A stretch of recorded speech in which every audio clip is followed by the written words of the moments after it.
सहनौ भुनक्तु सह वीर्यं करवावहै तेजस्विनावधीतमस्तु मा विद्विषावहै। ఓం శాంతి శాంతి శాంతి. సంధ్య చేయాలి, స్నానం చేయాలి, ఇవన్నీ నిత్యకర్మ. పూజ చేయాలి, జపం చేయాలి, దీపాన్ని ఆరాధన చేస్తున్నాం మనం. దీపం జ్యోతి పరం బ్రహ్మ దీపం సర్వతమోపహం దీపేన సాధ్యతే సర్వం సంధ్యాదీపం నమోస్తుతే. మంత్రాలు, ఆ శ్లోకాలు ఇంత అర్థవంతంగా పెట్టారు చూడండి. కాబట్టి నిత్యకర్మ, సెట్ ఆఫ్ నిత్యకర్మ, ఇవన్నీ విహిత కర్మల్లోకి వస్తాయి. ఇంకోటి నైమిత్తికం కర్మ, అంటే నిమిత్తంగా చేసేది, అంటే అప్పుడప్పుడు చేసేది. ఏమిటి? పితృతర్పణాలు, పితృదేవతకి చేసేటువంటి కార్యక్రమాలు, లేదా పౌర్ణమాస్యం పూర్ణిమ నాడు చేయవలసినటువంటి విధులు. అందుకని శ్రీపీఠంలో పౌర్ణమికి మహాశివరాత్రికి చేస్తాం. ఎందుకంటే ఈ ప్రకృతిలో రెండు ప్రధానమైనటువంటి జంక్షన్స్ అండి, జంక్షన్స్ టైమ్స్ ఏంటనంటే అమావాస్య ఒకటి, పూర్ణిమ ఒకటి. ఇవి రెండు తిథులు వచ్చేటప్పుడు ప్రకృతిలోనే కొంత చేంజెస్ వస్తూ ఉంటాయి. మీకు ఎక్కువ డెలివరీస్ చూడండి పౌర్ణమి ముందు, పౌర్ణమి అప్పుడు జరిగిపోతుంది. ఎందుకని? పూర్ణిమ చంద్రుడికి లోపల కూడా ఎక్కువ ఆ baby it attracts lot of water, fluids ఎక్కువ చేరిపోతుంది తల్లి గర్భంలో. అందుకని డెలివరీస్ ఎక్కువ కూడా పూర్ణిమకు ముందు ఉంటాయంటారు.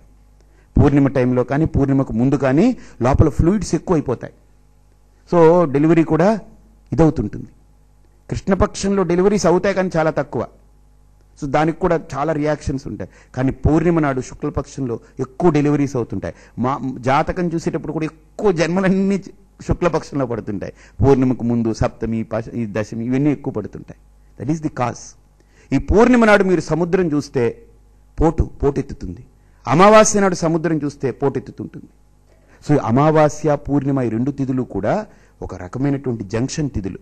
అంటే చంద్రుడు మన భూమికి కనపడకుండా పోయే తిథులు ఇవన్నీ.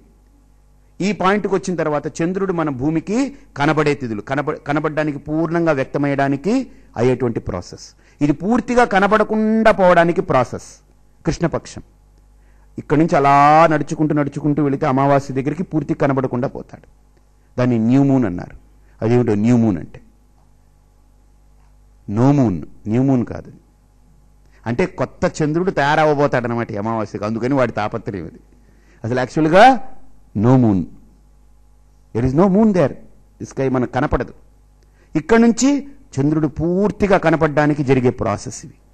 కాబట్టి మనకు శాస్త్రంలో ఏంటంటే ఈ అమావాస్య తిథి, పూర్ణిమ తిథి చాలా ప్రత్యేకమైన తిథులు. ఆ అమావాస్య తిథికి, పూర్ణిమ తిథులకి చాలా కార్యక్రమాలు చెప్పారు. అవి చేయడం నైమిత్తిక కర్మలు. అలాగనే తీర్థాటనం చేయడం, క్షేత్రాలకు వెళ్ళడం, ఉపవాసం చేయడం, వ్రతాలు చేయడం. కార్తీక మాసం వచ్చిందనుకోండి, మొత్తం నెల పొడుగుతా ఒక్క పొద్దు ఉంటారు. ఒక్క పొద్దు అంటే తెలుసా? ఏకభుక్తం. దాన్ని గ్రామీణంలో ఒక్క పొద్దు. అదే సంస్కృతమే గ్రామీణ భాషలో ఒక్క పొద్దు. అంటే ఉదయం నుంచి సాయంత్రం దాకా ఏం తినరు, చుక్క చూసి తింటారు. వీడికి ఈలోపు చుక్క కనిపిస్తుంది. ఉండాలి అది. ఎందుకు అంటే ఇట్స్ ఏ ప్రాసెస్ ఉంది, దాని వెనకాల చాలా హిస్టరీ ఉంది, ట్రెడిషన్ ఉంది. కాబట్టి ఇక్కడ నైమిత్తికం కర్మ, నిత్య కర్మ, ఇవి రెండు విహిత కర్మల్లోకి వస్తాయి. ఇకపోతే ప్రతిషిద్ధ కర్మ అంటే శాస్త్రం అంటుంది, నిషేధిస్తుంది, నువ్వు ఈ కర్మలు చేయకూడదు అని. మీకు అర్థమవుతుంది ఆస్పెక్ట్స్ ఏంటనేది.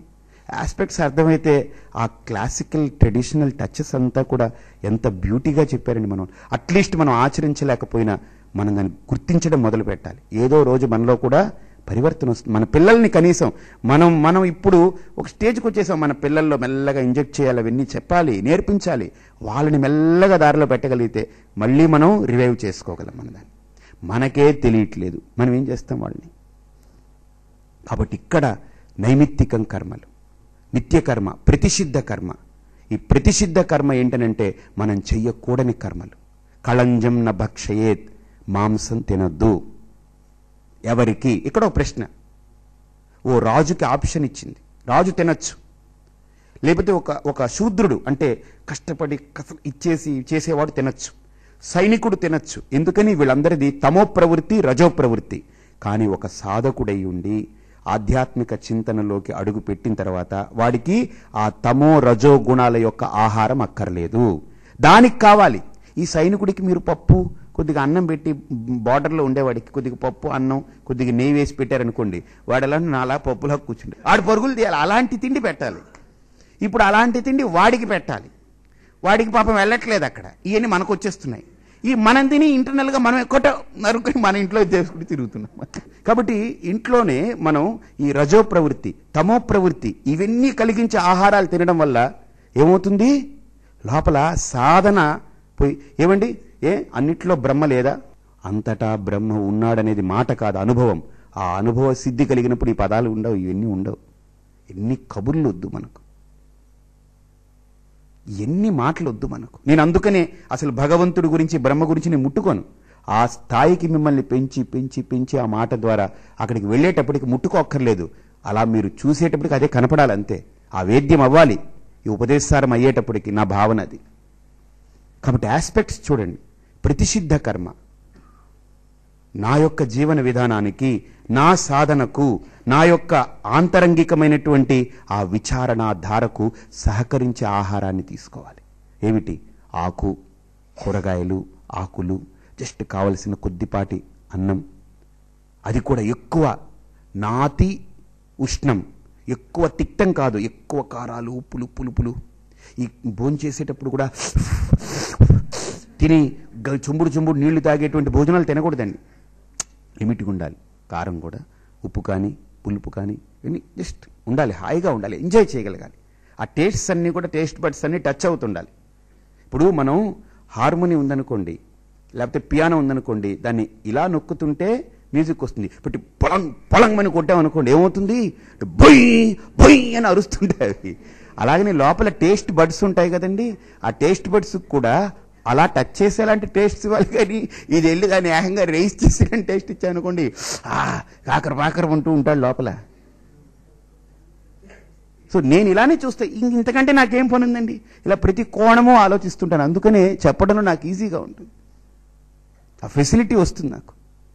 కాబట్టి ఆలోచించండి. ఈ ప్రతిషిద్ధ కర్మలు ఇవన్నీ కూడా కళంజన్న భక్షయేత్, సురానపేయ, ఇవన్నీ ప్రతిషిద్ధ కర్మలు, అవన్నీ విహిత కర్మలు. ఇక మూడో కర్మ ఏం తెలుసండి? కామ్యకర్మ. కామ్యకర్మ అంటే మనిషి అన్న తర్వాత సాధకుడిగా కానప్పుడు కొన్ని కామ్యాలు ఉంటాయి. నాకు డబ్బు కావాలి, నాకు భార్య కావాలి, నాకు పిల్లలు కావాలి, నాకు ఒక ఇల్లు కావాలి, లేకపోతే నాకు ఇది అభివృద్ధి అవ్వాలి. ఇవన్నీ కోరికలు. ఈ కోరికల్ని నెరవేర్చుకునేందుకు వేదంలో కొన్ని కర్మలు చెప్పబడ్డాయి. పిల్లలు కావాలా? పుత్రకామేష్టినాయ చేత, పుత్రకామః పుత్రకామేష్టినాయ చేత. ఐశ్వర్యకామః విభూతికామః, లేకపోతే నీకు ధనం కావాలా? ఇదిగో ఇది చెయ్యి. లేదా నీకు అది కావాలా? ఈ కర్మ చెయ్యి. ఏమంటే ఈ కర్మ చేస్తే వచ్చేస్తుందా? కర్మ చెయ్యడం వల్ల రాదు, మన ప్రయత్నానికి ఈ కర్మ కూడా తోడవుతుంది. నేను పుత్రకామేష్టి చేశానంటే ఈ పుత్రకామేష్టి నువ్వు 100 చేసినా ప్రయోజనం లేదు. నీ ప్రయత్నం ఉండాలి, పుత్రకామేష్టి చేయాలి. నా ప్రయత్నంతో కూడా జరగనిది ఏదైతే ఉందో అది ఈ కర్మ వల్ల జరిగే అవకాశాలున్నాయి. కాబట్టి ఇక్కడ కామ్యకర్మలవి. ఆ ఈశాన్యంలో నుయ్యి తవ్వేమన్నారండి మా పంతులు గారు వచ్చి, తవ్వేశాను అయిపోయింది, ఇంక నాకు పెరిగిపోద్ది డబ్బు. ఈశాన్యంలో నుయ్యి తవ్వితే డబ్బు పెరగదు. కళ్ళు కనపడకుండా చీకట్లో పడితే గొద్దులో నడ్డి ఇరుగుతుంది. అదే ఈశాన్యం గొయ్యి నడ్డి ఎరగతీస్తుంది. కాబట్టి ఇవన్నీ ఇంప్రాక్టికల్ థింకింగ్. అంటే నా ప్రయత్నానికి ఏవైతే అడ్లున్నాయో, తెలియకుండా ఏ ప్రతిబంధకాలు అయితే ఉన్నాయో ఆ ప్రతిబంధకాలని తొలగించడం కోసం భగవంతుణ్ణి ఆశ్రయిస్తున్నా. అంతేగాని భగవంతుణ్ణి ఆశ్రయించేసి నా ప్రయత్నాన్ని మానేయమని కాదు. నువ్వు భగవంతుణ్ణి ఆశ్రయించే, నీ ప్రయత్నం మానేయి. పిల్లాడికి ఏం నేర్పుతాం మనం? ఏడుకొండల వెంకటేశ్వర స్వామి మొక్కో, 10th క్లాస్ పాస్ అయితే వస్తాను జుట్టిస్తాను మొక్కో. వీడు అనుకున్నా, అబ్బా మా అమ్మ నాన్నలు అన్నారు, ఒకవేళ అలానే అవుతుందేమో, అన్నీ కూడా అలానే జరుగుతున్నట్టున్నాయి, వీళ్ళు నేను పుడితే బొచ్చి ఇచ్చేశారు, లేకపోతే ఇదైతే వాళ్ళు తల వెంట్రుకలు ఇచ్చేసి ఉంటారు, ఓహో నేను కూడా ఇంకేం చదవక్కర్లేదు, వెంకటరమణ గోవిందా వస్తాను నీకు ఇది ఇచ్చేస్తాను పాస్ అయితే అని వీడు చదవడం మానేశాడు అనుకోండి, పాస్ అవుతాడా?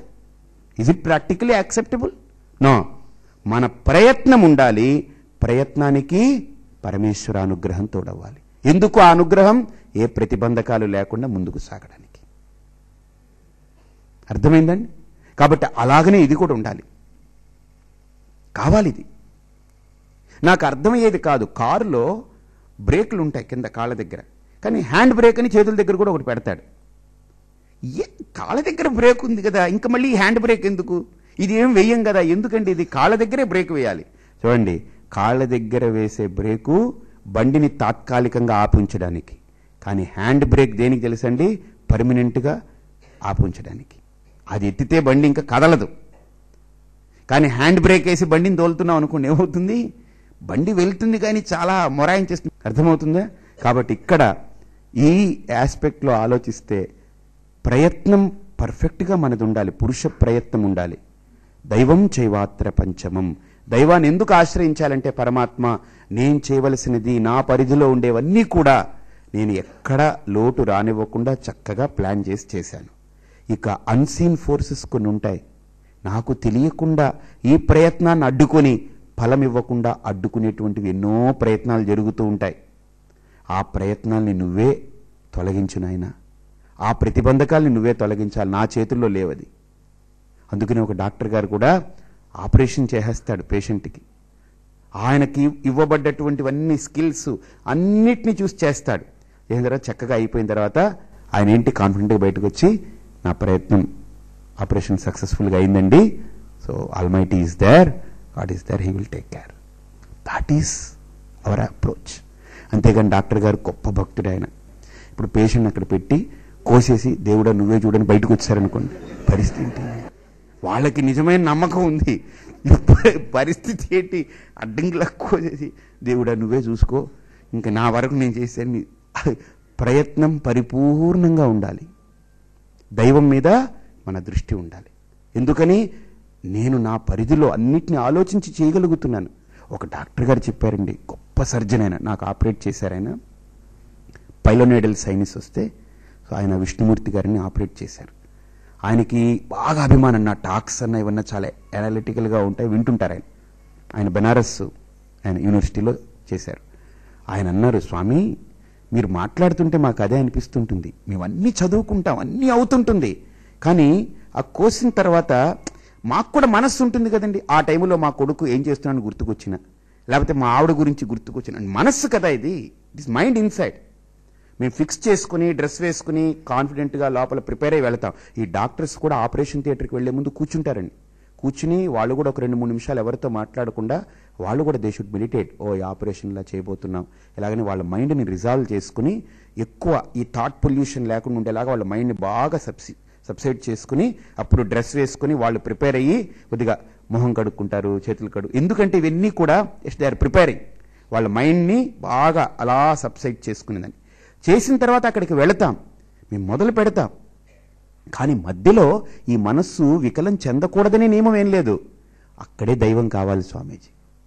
అప్పుడు దైవం నిలబడి మా చేత ఎక్కడ ఏ పొరపాట్లు జరగకుండా చెయ్యాలి ఆయన. అది ఆయన చేస్తాడండి. మా దేవుంది కత్తి పెట్టుకుని వెళుతూ ఉంటాం, ఈ మైండ్ ఏమైనా టిల్ట్ అయితే, మా మైండ్ ఎక్కడైనా డైవర్ట్ అయితే పరిస్థితి ఏంటి? లైఫ్ పోతుంది. కాబట్టి దైవం కావాలి స్వామీజీ. నిజంగా మీరు అన్నది 100కి 100 మేము నిమిత్త మాత్రంగా ఉంటున్నాం, వాడి అనుగ్రహంతో జరుగుతుందని.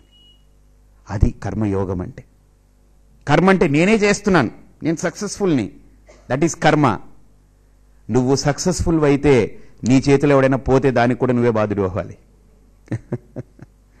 అంటే అప్పుడు నీ సక్సెస్ ఏమైంది? కరెక్ట్ కాదు. మనిషికి ఎప్పుడూ సక్సెస్ అవుతాడు అనుకోకండి, ఎప్పుడూ ఫెయిల్యూర్ అవుతాడు అనుకోకండి. ఫెయిల్యూర్స్ ఉంటాయి, సక్సెస్ ఉంటాయి. అది ఎందుకు పెట్టాయంటే భగవంతుడు, అబ్బాయి నీ చేతిలో ఏం లేదు, నీ చేతిలోనే ఉంటే ఎప్పుడు నువ్వు సక్సెస్ అయిపోతూ ఉండాలి. కాబట్టి success and failures are not in your hands. You are not కర్త, ఐ ఆమ్ ది కర్త. అసలైన కర్త నేను అని మనకు ఎక్స్ప్లెయిన్ చేయడం కోసం ఈ రెండు ద్వంద్వాలు పెట్టాడు భగవంతుడు. మనం గుర్తించాలి. అది సక్సెస్ అయినప్పుడేమో నాదని, ఫెయిల్యూర్ అవగానే ఏంటో ఆడి తలకాడికి ఆడ అలా రాసి పెట్టిందేమోనండి పోయాడు అని అంటే ఎలా కుదురుతుంది? కుదరదది. కాబట్టి కామ్యకర్మలు ఇవి. అంటే మనిషికి ఆలోచనలు ఉంటాయి, కోరికలు ఉంటాయి.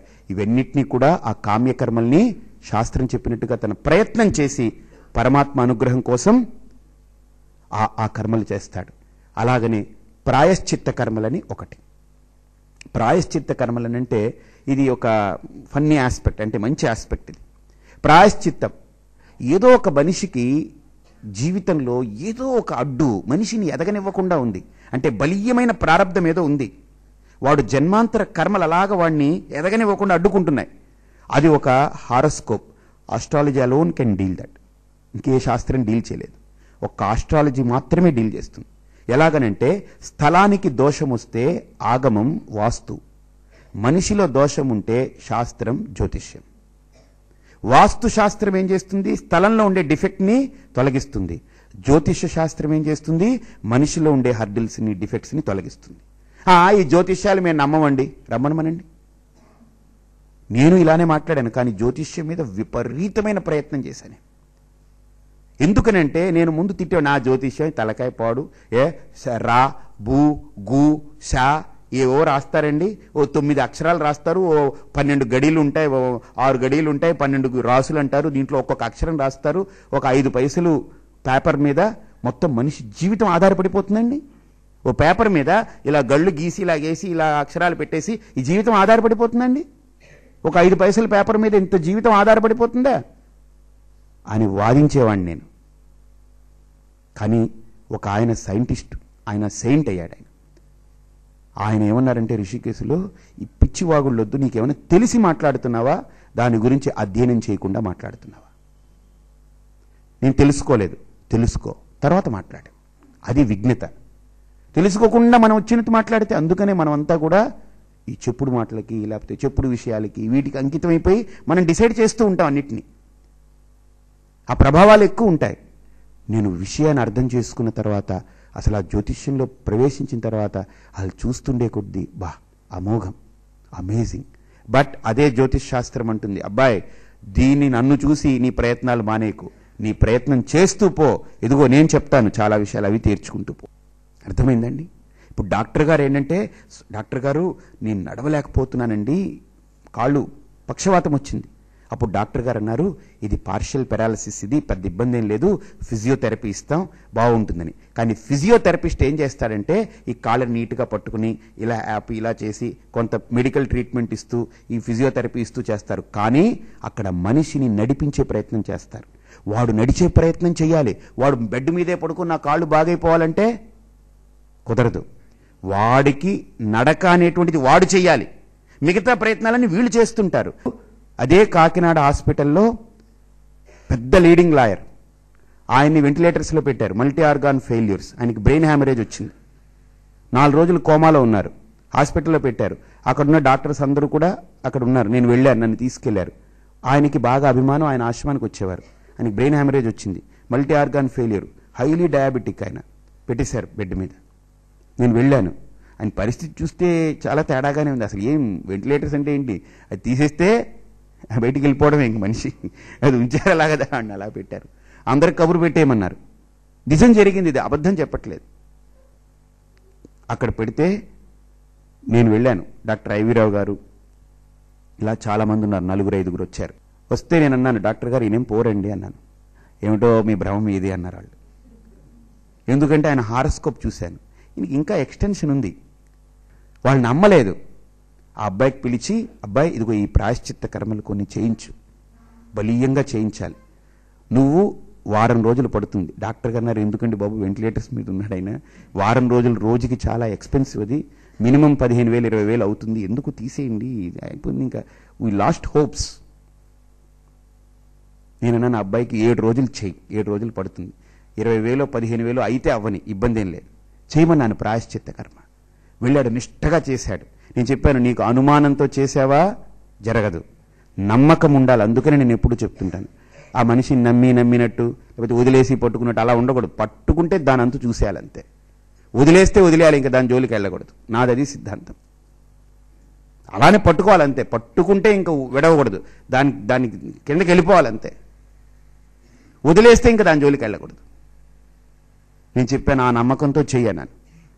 సరిగ్గా చేస్తూ ఉంటే మొదటి రోజు అయింది, చేసుకుని అక్కడికి వెళ్ళేవాడు, వాళ్ళ నాన్నగారిని చూసేవాడు. వాళ్ళ ఆవిడ అలా పసుపు పచ్చగా అమ్మవారిలా ఉంటుంది, ఆవిడ పెద్ద బొట్టు, ఆవిడ నిజంగా అంత ఆకర్షణగా ఉంటుంది అనమాట. ఆవిడ ఆ వయసులో ఆ ముత్తైదు ఆవిడ, అంత పెద్ద ఆవిడ.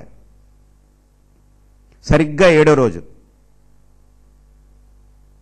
ఇంకా ఆ రోజు పూర్ణాహుతి అయిపోయింది. మీరెవ్వరూ నమ్మకం మీకు కుదరదు, కొమ్మలో నుంచి వచ్చేసాడు ఆయన. ఆపరేషన్కి ఏం అక్కర్లేదు, అంతా కూడా అన్ని మల్టీ ఆర్గాన్ ఫెయిల్యూర్స్ అంతా కూడా సొంతంగా సిస్టమ్స్ అంతా సెట్ అయింది, నార్మల్ అయ్యారు.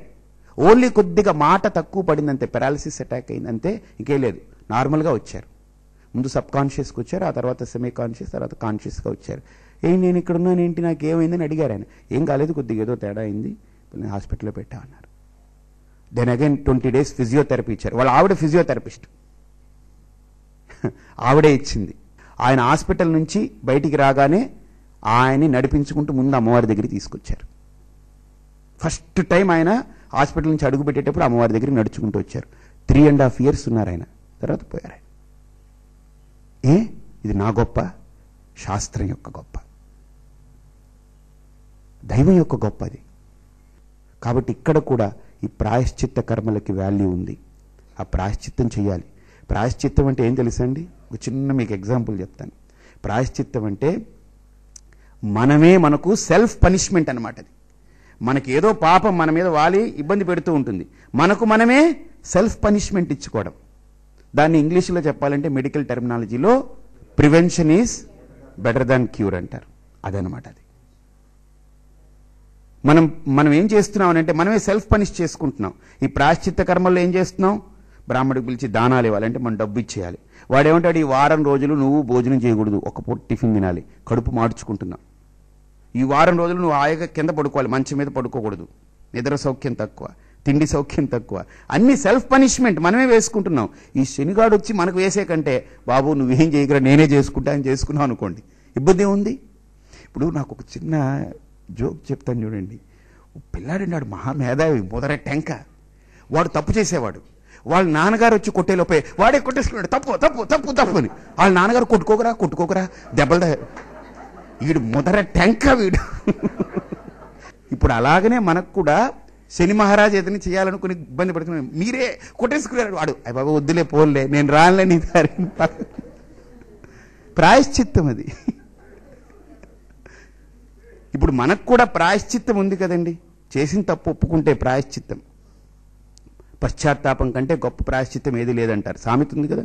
మనం ఏదన్నా ఎవరినో ఏదో అన్నాం అనుకోండి, అది చాలా మన మీద ఉక్రోషం పెంచుకున్నాం అనుకోండి, వెళ్ళి ఏమండి వాడు మనల్ని తిట్టి మనం కలిపెట్టే లోపే మనమే వెళ్ళి కూర్చుని, ఏమండి ఏమనుకోకండి, ఏదో జరిగిపోయింది, ఏదో అలా తెలియక అలా వచ్చేసింది, బాధపడకండి అన్నాం అనుకోండి, సరేలే సరే పోనీ అంటాడు.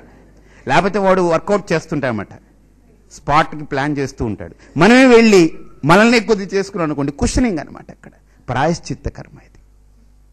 కాబట్టి 5 రకాల కర్మలు ఇవి. 1 నిత్య కర్మ, 2 నైమిత్తిక కర్మ, 3 ఏంటి ప్రతిషిద్ధ కర్మ, 4 కామ్య కర్మ, 5 ప్రాయశ్చిత్త కర్మ. 5 కర్మలు ఉన్నాయి. ఇప్పుడు 5 కర్మల్లో మనకు 5 అవసరం లేదు. ఒక సాధకుడిగా పరిణితి కలిగిన తర్వాత వాడేంటి నిషిద్ధ కర్మలకి వెళ్ళడు, చెయ్యకూడని కర్మలు ఏవైతే ఉన్నాయో వాడి జోలికి వెళ్ళడు. కామ్య కర్మలు లేవు, ఎందుకని? వాడికి కామ్యం మోక్షం మీద సాధన, ఆ సిద్ధి కలగాలి, లోపల అంతఃకరణ శుద్ధి కలగాలి. కాబట్టి నిషిద్ధ కర్మలు డిలీటెడ్, కామ్య కర్మలు డిలీట్ అయిపోయాయి. ఇంకేమేమి ఉన్నాయి? నిత్య కర్మ, నైమిత్తిక కర్మ, ప్రాయశ్చిత్త కర్మ. ఈ 3 వాడు చేస్తాడు, విడిచిపెట్టాడు. ఈ 3 చేస్తూ ఉంటాడు. ఈ 3 ఎలా చేస్తాడు అనంటే ఈశ్వర భావనతో చేస్తాడు. ఎలాగా?